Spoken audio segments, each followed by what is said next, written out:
Saya bersyukur kepada Allah atas putusan selah hakim, bahwasanya putusan selahnya eksepsi saya ditolak. Kenapa?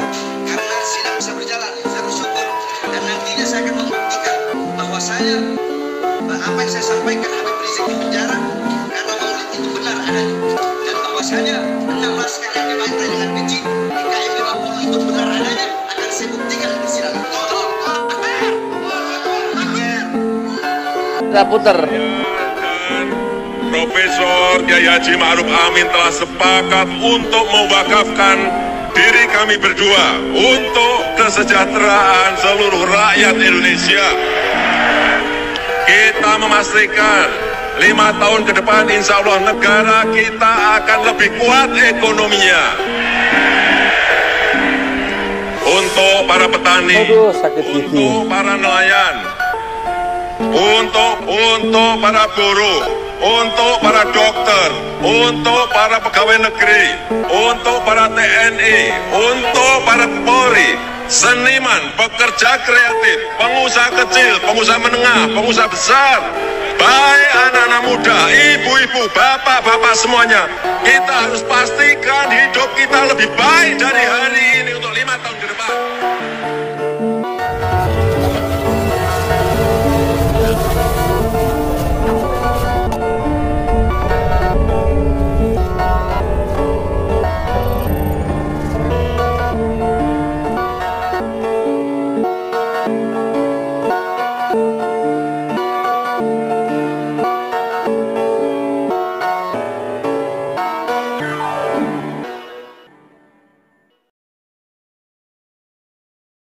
Assalamualaikum warahmatullahi wabarakatuh.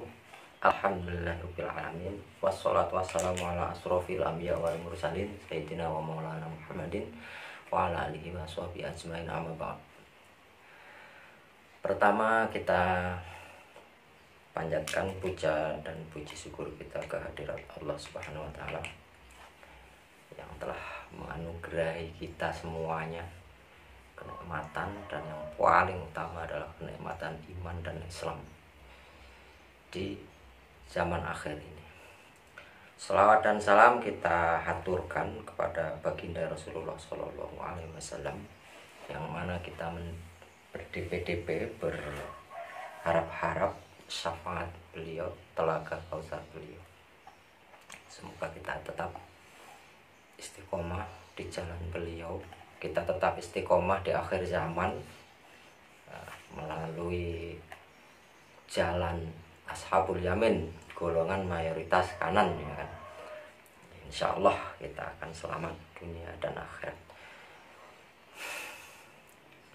Saudaraku semua, salam puasa ke-28, puasa yang ke-28, dan insya Allah tinggal 2 hari lagi kita akan selesai ya puasanya, kita selesai dan kita akan berlebaran bersama insya Allah dengan izin dari Allah, dengan ridho dari Allah. Kita menjalankan ibadah puasa ini dengan niat karena Allah, semoga kita mendapatkan ridho dari Allah ya, dan semoga kita semua ya, saudaraku, teman-temanku, satu hiroh, satu resonansi, satu akidah, satu tauhid, satu keimanan. Barokallah, kita bertemu kembali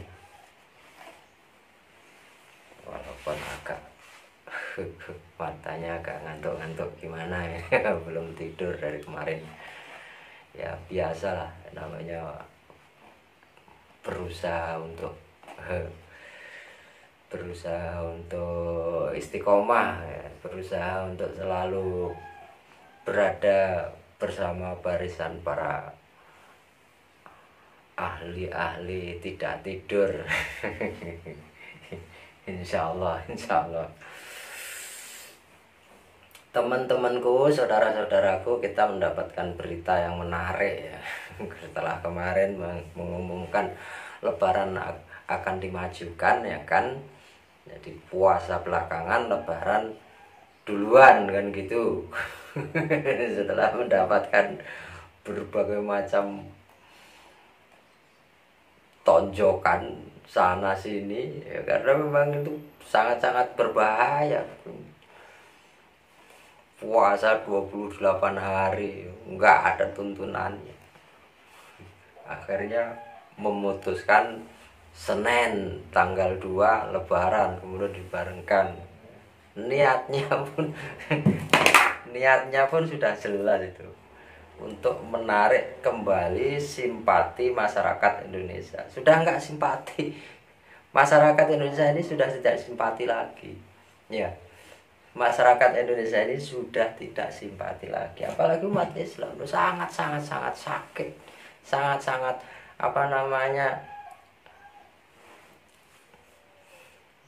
nggak bisa diomongkan.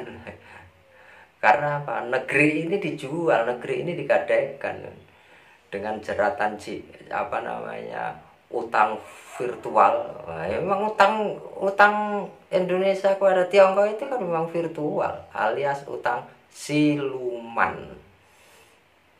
Kan nggak ada fisiknya, ya kan? Hanya dikit-dikit komputer itu, angka-angka di komputer. Utang kita yang mencapai 7.014 triliun itu nggak ada fisiknya. Terus kita ngutang duit berbentuk fisik, rupiah atau yuan misalnya, atau dolar misalnya, fisik enggak, virtual money, melalui dikit-dikit aja, melalui dikit-dikit komputer. Kemudian obligasinya baru dicetak, ya kan? Nah, utang 7.000 triliun itu, uang yang dicetak itu rupiah ya, untuk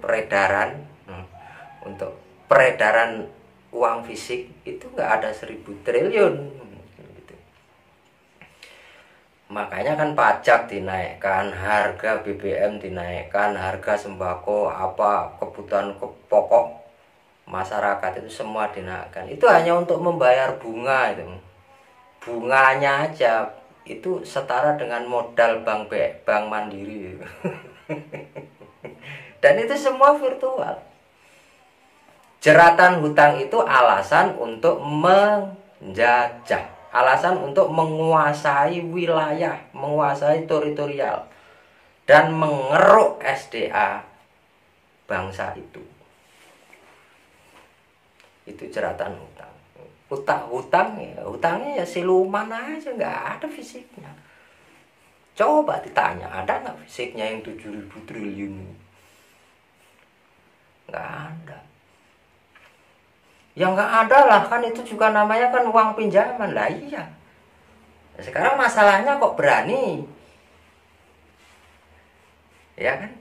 Kok berani hutang maya gitu. Kalau memang ada fisiknya, selesai itu pembangunan itu. Inilah permainan mereka, permainan tingkat tinggi. Kalau kita tidak mempunyai otak yang besar, otak yang tinggi, kita nggak akan nyampe permainan mereka. Yang ada ngah-ngoh, plongo gitu kan. Pokoknya ikuti ulil amri. Karena otaknya kecil. nggak ngerti sama sekali. Tapi bagi orang-orang yang punya akal pikiran sehat, akal pikiran yang jernih, otaknya besar, nyampe. Sebenarnya hutang-hutang luar negeri itu palsu, fiktif. Itu hanya alasan politik untuk menguasai teritorial. Ya coba. Hutangnya Amerika Serikat yang dulu tahun 2017 itu mencapai 17 miliar dolar, 12 triliun dolar, bukan miliar lagi. Coba ditanya, ada nggak dolarnya? Nggak ada. nggak ada. Nah ya, kalau disinggung terlalu banyak nanti mencak-mencak. Mereka itu kan orang-orang tolol ya. Kalau kalah argumen lapor, kalah argumen main pukul, kalah argumen main ciduk, kalah argumen main benet, kalah argumen radikal siapa coba? Yang dituduh radikal tukang beca, aneh kan? Yang babi buka aparat yang dituduh radikal tukang beca, aneh. Ya itulah negeri kita, negeri yang sudah digadaikan. Kalau kita harus membayar hutang, apanya yang harus dibayar? Sekarang orang-orang Tiongkok katanya memberi hutang kepada kita. Oh, mereka juga mencuri lahan kita, menyerobot lahan kita, menyerobot tambang-tambang kita kan? Betul nggak? Terus siapa yang tolong? Pengkhianat. Nah, makanya sudah ada yang sedang terbaring loyo di rumah sakit, ya enggak? Siapa? Oknum Talang Sari, pembunuh umat Islam. Mereka semuanya itu the killer man. Ini kan permainan mematikan, the killing game, game of death, permainan kematian. Dan mereka sendiri yang akan menggali kuburnya itu sendiri, gitu. Bisa dipercaya rezim ini? Nggak bisa dipercaya, mencela-mencela. Jejak digitalnya banyak, kita cari coba. Mantap, pokoknya mantap lah. Makanya kita jangan terpedaya. Sesungguhnya tipu daya setan itu lemah sebenarnya. Yang membuat kuat siapa? Kita mengikuti alur tipu daya mereka. Makanya mereka menjadi percaya diri. Sesungguhnya mereka nggak percaya diri aslinya. Yang namanya Perdana Menteri Israel dulu sekitar tahun 70-an, nggak tahu siapa itu, lupa namanya. Setelah dia membunuh bangsa Palestina, berhari-hari nggak bisa tidur. Itu alasannya apa? Karena yang mereka hadapi, Perdana Menteri Israel ini mengakui bahwa yang dia hadapi itu adalah singa-singa dan para harimau jantan. Tapi setelah beberapa bulan kemudian tidak ada reaksi dari umat Islam, baru mereka sadar, oh iya, kita sedang menghadapi singa dan harimau yang tertidur pulas. Sampai saat ini kita masih tertidur puas. Ya, tapi nggak juga gitu. Kita nggak bisa, karena kita ini hidup ini diatur. Ya, kita tidak bisa mengatur diri kita sendiri. Yang jelas Allah sudah berfirman di dalam Al-Quran bahwa Allah akan menerapkan sunnah bergiliran. Yang menang jadi kalah, yang kalah menjadi menang.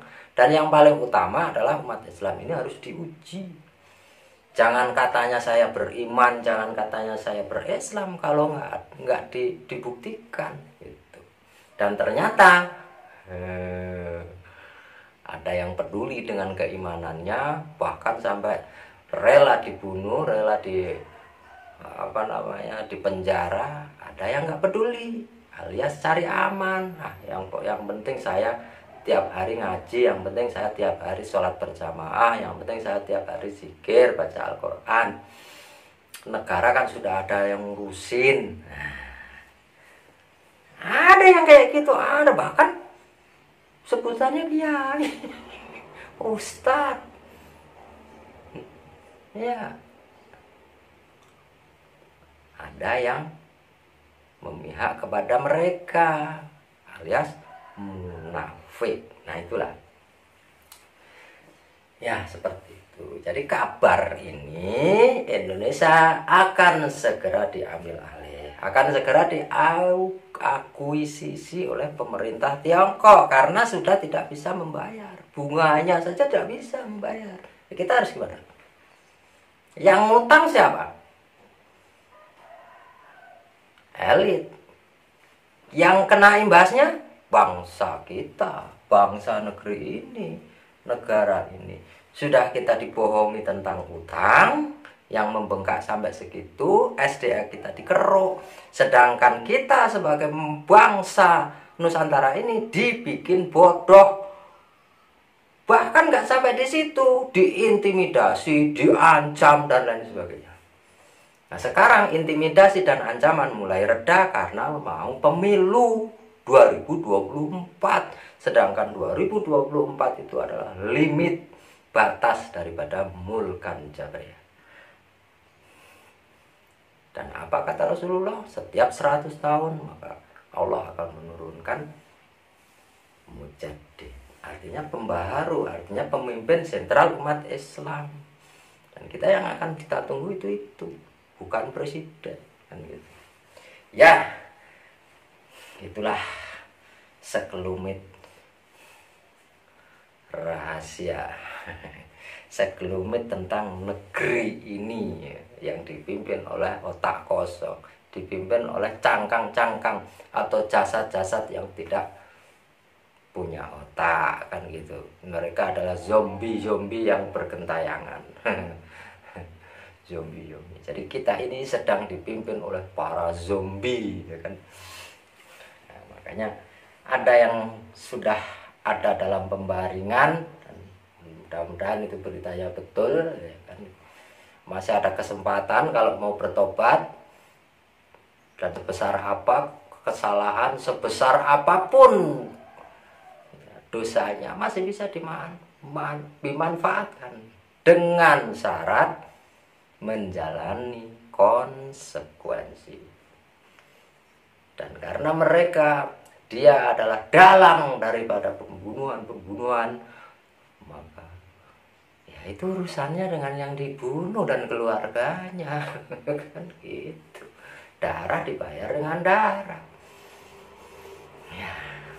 2024 jangan sampai jatuh ke lubang yang sama, karena 2024 memasuki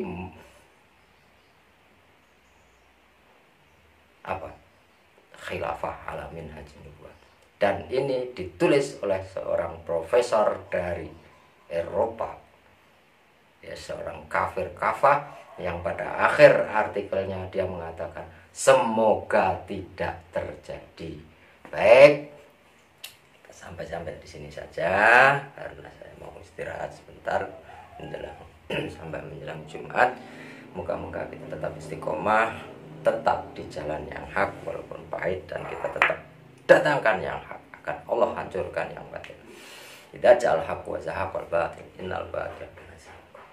Tidak ada kekuatan dan daya upaya kecuali kekuatan itu dari Allah Subhanahu wa ta'ala. La haula wala quwata illa billah. Insyaallah sebentar lagi kita akan memimpin dunia. Umat Islam akan memimpin dunia.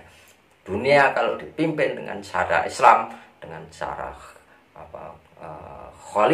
khilafah, ya, pasti baldatun thayyibatun wa rabbun ghafur, karena itu yang dikehendaki oleh Allah. Walaupun mereka tidak suka, walaupun kafir tidak suka, walaupun munafik tidak suka, walaupun mereka berbagai cara membuat makar, tapi Allah akan balas makar mereka dengan sedah-sedah. Wabillahi taufiq wal hidayah. Wassalamualaikum warahmatullahi wabarakatuh.